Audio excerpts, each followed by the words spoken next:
Indeed, cactus feeders here at their Stratford, Texas location, standing next to Peggy Guest, who today at the Stratford feeders was recognized for 2 or 3 days. Wait a minute, 2 or 3 years. Longer than that, Peggy Guest, working as a pen rider here at Stratford Feed Yard. Tell me about that.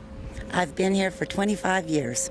A quarter of a century in one spot riding pens. You know, and I'd be willing to bet that many people listening don't grasp what a pen rider does. Tell us about it. You catch your horse, and you're responsible for anywhere between 10 to 12,000 head. And what I mean by that, you go out and you take individual pens, and you're looking for sickness or cripples or anything if the cow's in trouble. You know, people watching are saying, well, if that's your horse, Peggy, he's not hard to catch because he's like right here. He's wanting to be on the camera. Well, that's typically like all my horses. They'll be in my back pocket. You ride that horse every day? No, we trade off. You know, we try to have at least 2 and 3 animals so one horse doesn't get bored. So, Are horses' attention span getting shorter with age like people? it could be, yes.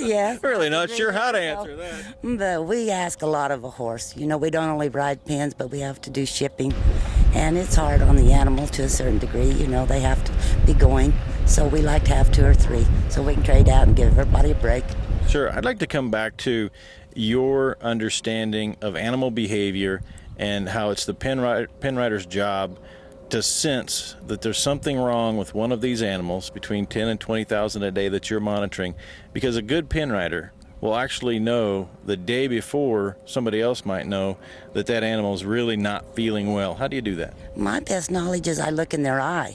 You know, you can tell a lot about an animal by looking them in the eye if they're hurting, and they show a lot of pain or stress. So I use the eye. And you do have the ability by riding these pens to monitor. I mean, I'm sure people listening thinking 10 to 20,000, Peggy, that's a lot of animals, but you really see each one. Most, yes, you know, because you just set a pattern and the way you go, and they're used to seeing you, and the animals are a creature of habit. So most generally when you see him there that day, he'll still be there the next day. Or you might look, and if that animal's doing something different, and it just, you know, it's like any other job. You just take it day by day. And that's an excellent way to describe it, because a creature of habit, the day he's not doing something that is his normal habit, is the day you're paying attention. Better pay, something's wrong. You know, like they say, if he ever droops an ear, you better have a second look. Yeah. Peggy Guest giving us an idea of what a day in the life is like for a pen rider here in the panhandle of Texas, where it's a little windy and the sun is really bright, if you can't tell. Thank you, Peggy. Thank you, sir. I'm Trent Luce. Thanks for joining us.